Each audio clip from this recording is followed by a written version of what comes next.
Celtics Heat.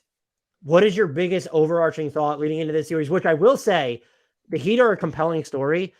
I find this series infinitely less fascinating than the one we just discussed. Doesn't it feel like the Heat just don't like not that like they're going to turn back into a pumpkin, but doesn't it feel like they just don't quite have enough against a team that is one, its best players healthy, unlike well, I'm picking nits, I guess. Doesn't feel like the Celtics have quite as many flaws on either end to exploit. It doesn't feel like the Celtics are going to be like overwhelmed with defensive intensity. It feels like the Celtics can attack more things than say the Knicks could, or it just, I don't know. But look, we've expressed disbelief in the Heat since the play-in. So like that gives me pause. So before we're way jumping the gun. I'm interested to see again, does the double big lineup for Boston persist? Like, is this something you're going to start the series with? Who does Robert Williams like quote unquote guard, which means like, who does he ignore most of the time to clog up the lane? Do you even need to do that if you're Boston? So that's the defensive side for the Celtics.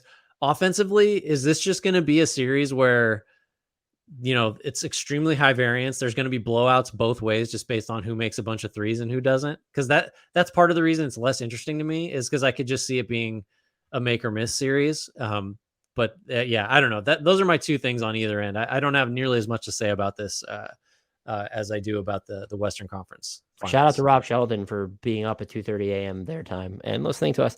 Yeah, the dual big stuff is interesting because I kind of feel like, while we did mention that that's what they should have made that shift earlier in the Philly series, I kind of feel like the opposite here, I guess, because I guess you could view it this way. If you play RW3, do you like the idea of, okay, well, that means Miami's probably going to play Kevin Love more? Or do you like the idea of, well, we're going to go small and then they'll play Caleb Martin a bunch, or if they decide to play Kevin Love, it'll be easier to mismatch the hell out of that series? I think for the Heat sake, even if Boston's playing big, I might just consider going with like Caleb Martin more, because when you look at how many like weak points Miami might have to exploit, or I mean, weak points in the sense like these are small. Gabe Vincent, Max Strus, who's not small, but Kyle Lowry, like these smaller guys or outright defensive liabilities. And then you're starting to look at Boston's perimeter players and you're like, oh, Jaylen Brown and Jason Tatum and Derek White and Malcolm Brogdon, holy shit. And so this feels like the Heat need to play small no matter what. But I do feel like it's Boston who's probably going to dictate the terms of engagement. I combined dictate and terms there. Dictate the style of play, just because I don't know if the Heat, like how, and like you kind of run out of bodies too. If Boston goes big for long stretches, like you kind of have to, if you want to play big, it has to be Love and Adebayo. You're not going Love and Cody Zeller in those minutes. And then you don't really have anyone else who's just big that you could, like, Yurtseven's not going to be dusted off for this series. So I think Boston could look at it as, well, we get to dictate the terms of engagement, and that's what we'll go with. I don't know that I'm concerned enough about the Heat's offense if I'm Boston to deviate from what they were doing all season under Mazzulla, which is I want to play 5 out. I want to have all of our, I want to have Hal Horford plus 4 of these wing players that can handle the ball. So I think that's the style they'll lean into. And look, Robert Williams III changed the series a bunch. I just don't know. He had some really bad moments in that series as well, too, where he just looked super slow, where guys were getting by him. I don't know. Do the Heat have the ball handling juice to make that happen? It'll just come down to, leaving Kevin Love or Max Strus or even Duncan Robinson is just different than leaving PJ Tucker, who doesn't want to shoot. Right. And that could create some problems for Boston. But I will also say, shout out to Rome 8180. It's the first time I caught a Hardwood Knocks pod live. Just be sure to download the audio version still, Rome. Thank you very much. Rate, review, subscribe. Yeah. And just plug. Look, stickers, everybody who hasn't seen them yet. So the Heat, for all the credit they received, they shot 45% against the Bucks. They then turned around and shot 31% on threes against the Knicks. And they were 30.6% against the Knicks. And then they were at 31% on their wide open triples during the final 3 games. And the biggest defenders there, I think I have the notes for this somewhere. Yeah. Caleb Martin, 2 of 6, Kevin Love, 1 of 7, Gabe Vincent, 0 of 7 during that stretch. You need your role players to hit those wide open threes. And so then maybe there is a pathway to Boston saying, all right, like if Kevin Love's just going to not shoot well from 3 anyway, like we could do whatever the fuck we want. So I think the barometer for this series is going to be how well is Miami supporting cast? And I'm looking at Strus specifically, Gabe Vincent, Kevin Love, and even Caleb Martin. How well are those 4? And I guess Duncan Robinson too. How well are those 4 or 5 guys shooting from 3? Because that might really determine how Boston wants or needs or prefers to play in this matchup. That's what I mean. That's why it's kind of less interesting, because it's a make or miss. Ultimately, at the bottom, it's a make or miss analysis for the Heat and the Celtics. But like, I just think of it in terms of options. So if we can talk, we have talked about, well, how will the Celtics go 2 bigs to start, or will they not? Well, it could work either way. Like, they could be totally fine having Robert Williams start on Kevin Love, assuming the Heat start Kevin Love, and saying like, if you want to shoot, this is the PJ Tucker argument all over again. If you would like to shoot, and again, Love's a different level of shooter than Tucker. If you want to shoot 10 threes a game, and if you make 7 of them, we lose. And if you make 3 of them, we win. Talking from the Celtics perspective. Yeah, we could do that.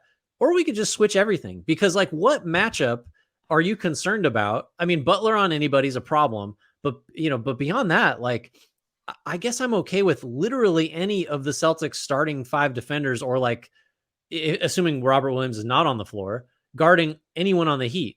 If you flip it, there are real matchup problems that the Celtics can just hunt. Heat do not have options, I don't think, in terms of like, who are we going to pick on? Whereas the Celtics definitely do. And a lot of that has to do with size and just, Max Strus, well, maybe he'll hold up and maybe he'll hit a bunch of threes and maybe X, Y, and Z will happen. The problem with the Heat for me is like, okay, well, their adjustments are going to be, they'll just do more Heat stuff and like try harder and just conjure, wins out of like grit and a zone defense that Spoelstra comes up with on the fly. Like, it's hard to imagine the Heat like, oh, there's the button they can push. Whereas the Celtics are just like sitting at a control panel with all these levers to pull, all these different, they just have so many more options. And I think maybe that's the simplest way to break down a playoff series is who's got the most like viable, strategic or personnel tweaks to make when things go sideways. And the Heat just like don't have any. I will say, do you worry about, because I was going to say, what vulnerabilities are you actually worried about with Boston? And it feels like they're going against the Heat zone could create problems for them, because there's variance to how they play. And they ended up shooting really well from 3 overall in the Philly series, but like, they can get topsy-turvy from mid-range, and they're bad at consistently getting to the rim without RW3 on the floor. Mm-hmm. And then if you put that up against a zone, like, do you trust them to bust up that zone? And if they're not able to, you're not going to see rim volume might not be a big part of what they're doing. But then if Miami's able to limit the fouls, and we've seen what happens when Boston kind of devolves into the your turn, my turn stuff with Jaylen Brown or Jason Tatum or even Marcus Smart. And like, those are the situations where if they don't get into their early offense, they're liable to make a bad pass, or they're just able to dribble the ball into turnovers. Yep. And the Heat will eat them alive if that's what happens. And so I think they're a good enough shooting team to where I think the variance in their 3-point shooting is overstated. But when you look at like how upside down things can get from the mid-range for them and how difficult it can be for them to get to the basket in general, playing RW3 with Al Horford, does that help or hurt their ability to bust up the zone? I guess having RW3 rim pressure would in theory help, but like, it also makes you a little easier to defend because you are taking away one of the shooters. And look, if Al Horford's going to shoot the way he did for much of that Philly series, that's going to open up a bunch of defensive options for Miami as well. And so those are my concerns for Boston, where I agree with everything you said. It just feels like they have more options on the table, and not just more options, but a lot more options. But the 2 things I worry about is, will there be variance against Miami's zone? And then the thing, and you alluded to this, I just like, what are the Heat fucking doing? Right. Like, I just can't just shake this feeling. Like, is there just some sort of supernatural phenomena going on in Miami where I don't want to boil it down to this? It's not they want it more or they're going to play harder, but it's just like, are they going to figure out a way to do this? Because what the fuck are they doing here in the first place? Right. Based off what we just saw in the regular season, and they don't have Tyler Hero or Victor Oladipo. When it's, hey, Kyle Lowry's going to come off the bench and just be really fucking good. for most of the playoffs. It's just, and Duncan Robinson's back in the rotation. And look, Duncan Robinson is dribbling. I just can't, like, I can't wrap my head around what's happening. Yeah, I think there's like a self-preservative instinct when it comes to the Heat now, in terms, like, from our perspective of like, clearly we're not understanding something, or there's something that we have not been able to put a finger on, other than like, they will just, maybe they do want it more. Like, at some point we'll learn how to quantify that. Or like, maybe they are just capable of playing harder. I don't know. Cause we're kind of out of other explanations. Obviously, like, they're extremely well coached. Their best players are very experienced in highly competitive games. They're very, very willing to adjust, adapt, try different stuff defensively, and the effort level never wanes. So yeah, there just is that sort of scary thing about the Heat, or picking against the Heat, which I don't have anything else really to say on this series, so I could spoil it and say, like, I am in fact picking against the Heat in this series in 6. I think Boston wins in 6. That's a weird number to pick for the team with home court advantage, but I just have to give the Heat the nod of, I think the Celtics will have a game where you talked about, their offense just looks like they've never like played together before. And they've also terrible. Lost 3 home games through the first 2 rounds. Is that like they've lost at home? That's happened. So I think it's Celtics in 6. But man, if Heat just come out and win game 1 because they want it more, and we finally get a metric to prove that, I'm going to be pretty nervous. We don't want it more metric. These hustle stats don't do it for us. No. I'm with you. I have Celtics in 6 as well. This is the 3rd straight series I'm picking against the Heat. So I'm fully expecting to be wrong about one of the Lakers or Heat.